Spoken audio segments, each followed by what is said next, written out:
श्री सनातन की कारागृह से मुक्ति और काशी में प्रभु दर्शन। श्री रूप तो प्रभु की आज्ञा शिरोधार्य करके प्रयाग से वृंदावन को चले गए। अब उनके छोटे भाई श्री सनातन का समाचार सुनिए। वास्तव में सनातन जी श्री रूप से अवस्था में बड़े थे, किंतु उनसे पहले ही श्री रूप को प्रभु के समीप रहकर भक्ति मार्ग का उपदेश प्राप्त हुआ था। भक्ति मार्ग में अवस्था से बड़प्पन ना होकर गुरु कृपा से ही बड़ेपन का विचार किया जाता है। महाप्रभु की कृपा के पात्र प्रथम श्री रूप ही हुए थे, अतः सनातन जी इन्हें अपने से श्रेष्ठ और गुरु समझते थे। सब वैष्णवों में भी ऐसी ही मान्यता थी, इसलिए वैष्णव समाज में श्री सनातन रूप न कहे जाकर श्री रूप सनातन ही कहे जाते हैं। अवस्था में छोटे होने पर भी प्रथम गुरु कृपा होने के कारण श्री रूप का ही नाम पहले लिया जाता है। कारावास की काली कोठरी में पड़े हुए श्री सनातन जी श्री चैतन्य की मनमोहिनी मूर्ति का ही सदा ध्यान करते रहते। उन्हें अन्न जल कुछ भी नहीं भाता था, नेत्रों में नींद का नाम तक नहीं। दिन रात्रि गौरा चांद रटते रटते ही इनके 8 प्रहर बीतते। रात्रि बीत जाती, दिन आ जाता, दिन ढलकर शाम हो जाती, फिर अंधकार छा जाता, किंतु इन्हें इसका कुछ भी ध्यान नहीं। ये तो चैतन्य चिंतन में सभी कामों को भूले हुए थे। इनका मन मधुप सदा अरुण रंग वाले श्री चैतन्य पदारविंदों में ही गुंजार करता रहता। शरीर कारावास की काल कोठरी में पड़ा हुआ धौंकनी की तरह सांस लेता रहता। जब इन्हें बाह्य ज्ञान होता तभी इनका दिल धड़कने लगता, इस बात के स्मरण से कि मेरा शरीर श्री चैतन्य चरणों से पृथक होकर कारावास में पड़ा हुआ है। ये इन विचारों के आते ही मूर्छित हो जाते और लंबी लंबी सांसें छोड़ने लगते। इसी बीच गुप्त रीत से इन्हें अपने बड़े भाई का पत्र मिला। पत्र को पढ़कर इनकी विकलता और भी बढ़ गई। ये चैतन्य चरणों के मंगलमय तलुओं में अपने मस्तक को रगड़ने के लिए व्यग्र हो उठे। मोदी के यहाँ 10,000 रुपयों का समाचार पाते ही इन्होंने सोचा, इन चांदी के ठीकरों के द्वारा ही मेरे कारावास से मुक्ति हो जाए और मैं चैतन्य चरणों के दर्शन पा सकूं, तो ये जीवन सार्थक हो जाए। प्रेम के आवेश में वे इस बात को बिल्कुल ही भूल गए कि रिश्वत देकर चोरी चोरी जेल से निकलना पाप है, ये नियम के विरुद्ध है। किंतु यहाँ बेचारे नियम की गति ही नहीं है। प्रेम में नियम कैसा? प्रेम तो नियम के झंझटों से परे है। उन्होंने उसी समय कारावास के प्रधान कर्मचारी से कहा, भाई तुम मुझे जानते हो मैं कौन हूँ? जेलर ने कहा, श्रीमान मैं आपको खूब जानता हूँ, आप राज्य के प्रधानमंत्री हैं। श्री सनातन ने कहा, तुम्हें यह भी पता है कि मैं क्यों जेल में हूँ? नम्रता के साथ जेलर ने कहा, श्रीमान इस बात को सभी लोग जानते हैं कि आपने कोई अपराध नहीं किया है। आप अपनी नौकरी को छोड़ना चाहते थे, इसी पर बादशाह ने आपको कैद कर लिया। श्री सनातन जी ने स्नेह से कहा, तुम बता सकते हो मैं नौकरी क्यों छोड़ना चाहता था? जेलर ने कहा, श्रीमान मैंने पंडितों और समझदार आदमियों के मुख से ऐसा सुना है कि आप भजन करना चाहते थे। भजन करना अच्छा काम है या बुरा? तुम्हारा इस बारे में क्या विचार है? सनातन जी ने पूछा। इस पर बड़ी ही सरलता के साथ जेलर ने कहा, श्रीमान मैं इस बारे में क्या बताऊं? हम तो घर गृहस्थी झंझटों के कारण पैसे के ऐसे गुलाम बन गए हैं कि जिसने हमें पैदा किया है उसे एकदम भूल गए हैं। हम इस बारे में कह ही क्या सकते हैं?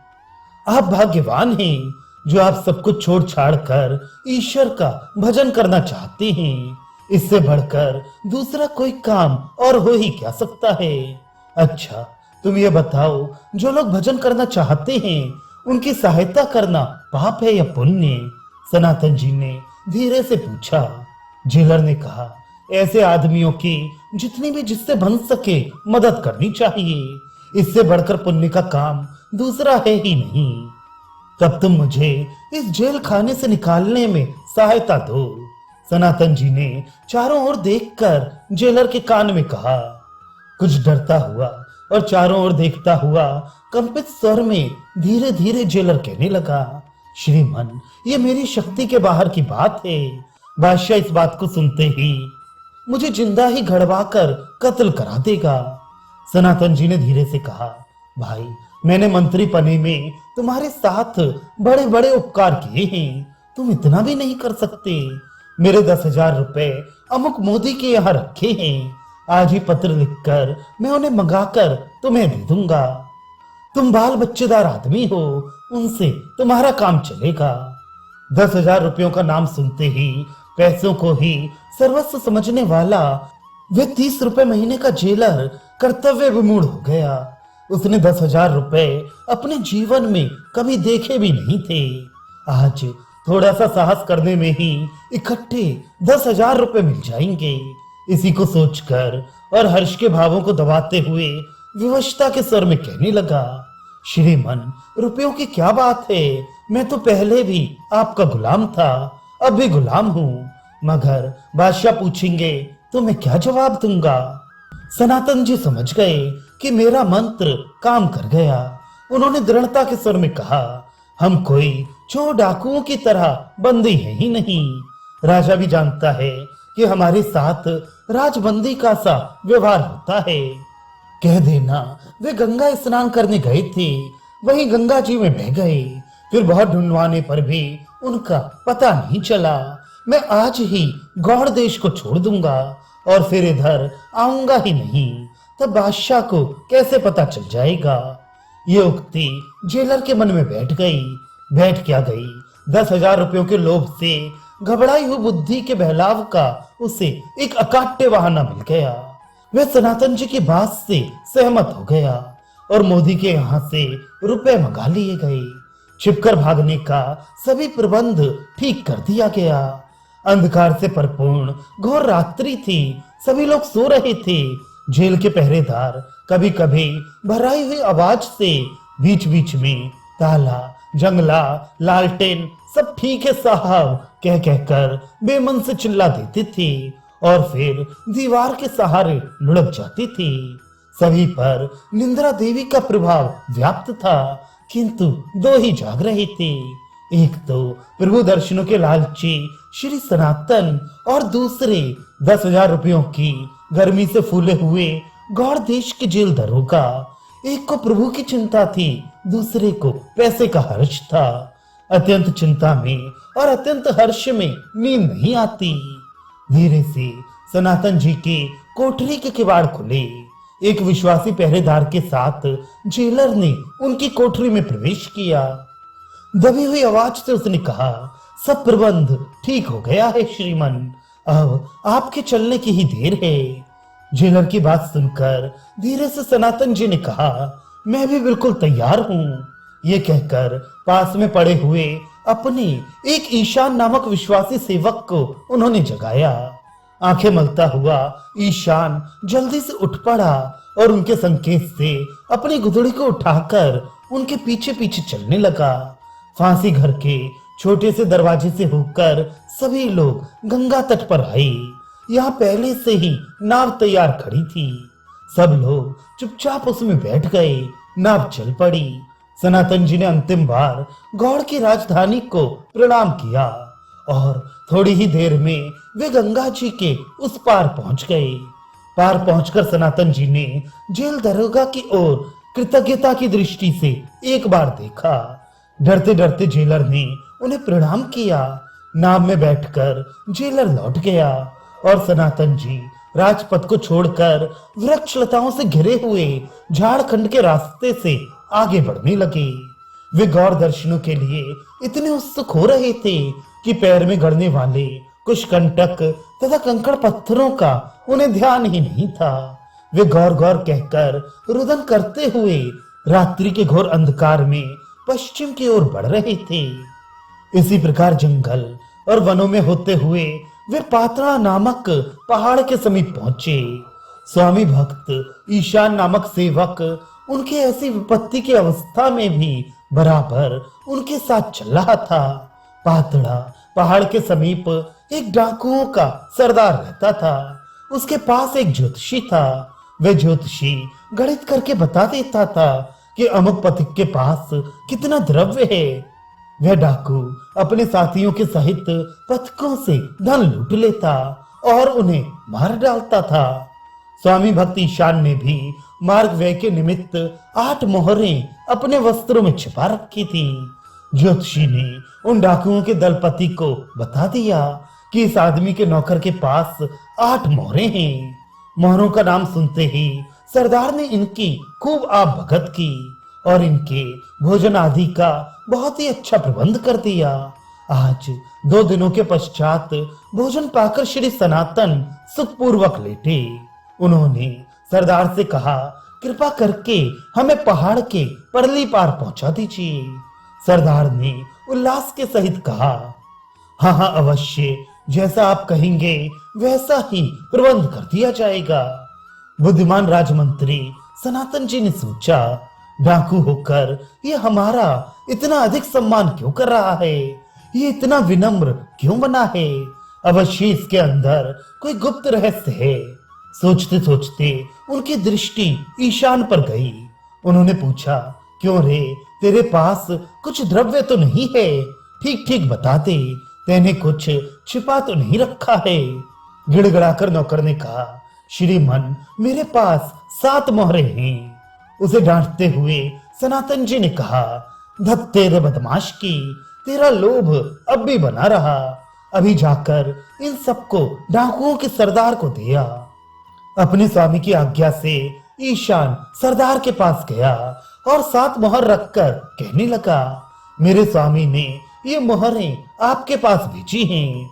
हंसकर उसने उत्तर दिया, एक तो फिर भी छिपा ही ली, मुझे पहले ही पता चल गया था। अस्तु, मैं तुम्हारे स्वामी की सच्चाई से बहुत प्रसन्न हूँ। ये मोहरें उन्हीं को दे देना। इतने में ही सनातन जी भी वहां आके उपस्थित हो गए। सरदार को मोहरों को लौटाते देखकर उन्होंने आग्रह पूर्वक कहा, आप इन मोहरों को ले लें, मुझे तो कहीं ना कहीं फेंकनी ही होंगी। मैं तो राजमंत्री पद को छोड़कर जेल से भागकर आया हूँ। कृपा करके मुझे उस पार पहुंचा दीजिए। सरदार ने 4 आदमी इनके साथ कर दिए और ये पहाड़ के उस पार हो गए। आगे चलते चलते सनातन जी ने ईशान से पूछा, ईशान, मालूम पड़ता है अभी तेरे पास कुछ और द्रव्य है। ईशान ने लज्जित भाव से कहा, श्रीमन, मेरे पास 1 मोहर और है। तब श्री सनातन जी ने कहा, भैया, मुझे अब तुम्हारी आवश्यकता नहीं। मेरा तुम्हारा अब साथ ही कैसा, तुम अपने घर लौट जाओ। रोते रोते ईशान ने अपने स्वामी के पैर पकड़ लिए और उनके बहुत कहने पर ये लौट गया। सनातन जी उसी प्रकार झाड़ झंकाड़ों में होते हुए हाजीपुर पहुंचे।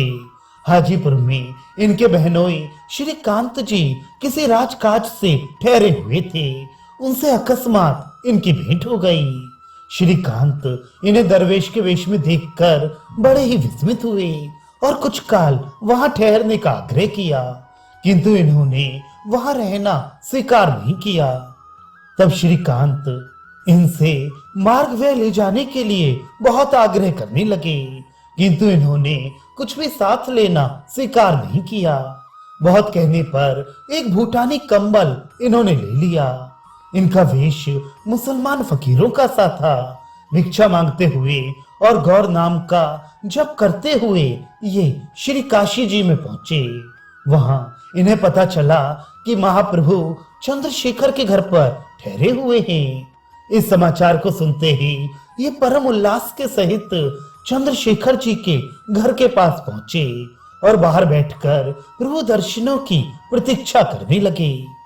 प्रेम में भी कितना आकर्षण होता है।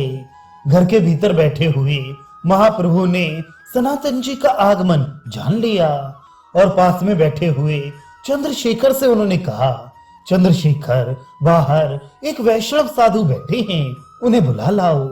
बाहर जाकर चंद्रशेखर ने देखा कि यहाँ तो कोई वैष्णव साधु है ही नहीं।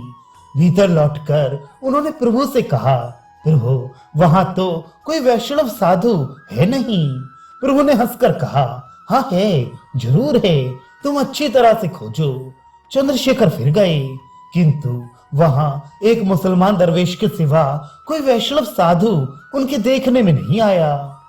उन्होंने आकर हैरानी के साथ कहा, प्रभु एक मुसलमान दरवेश तो द्वार पर बैठा है, उसके अतिरिक्त कोई वैष्णव साधु तो मुझे फिर भी नहीं दिखा। प्रभु ने मुस्कुराकर कहा, जिसे तुम मुसलमान दरवेश समझते हो वही परम भागवत वैष्णव है, उसी को मेरे पास लाओ। प्रभु की आज्ञा से चंद्रशेखर श्री सनातन जी को साथ लेकर भीतर आए। सनातन ने दूर से ही भूमि में लेटकर प्रभु के चरणों में प्रणाम किया। प्रभु जल्दी से उठकर उन्हें आलिंगन करने के लिए दौड़े।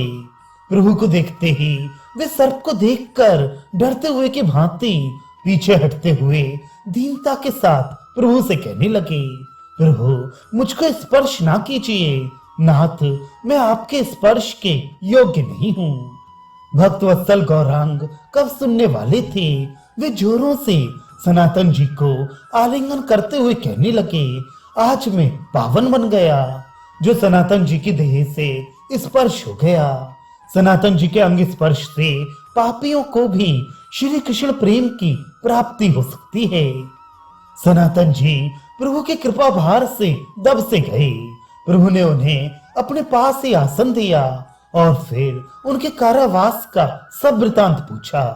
सब वृतांत सुनकर प्रभु ने कहा, तुम्हारे दोनों भाई मुझे प्रयाग में मिले थे, वे वृंदावन गए हैं, तुम कुछ काल यही मेरे पास रहो। प्रभु की आज्ञा पाकर सनातन चुपचाप नीचे को सिर किए हुए बैठे रहे। प्रभु उनके ही संबंध में सोचते रहे।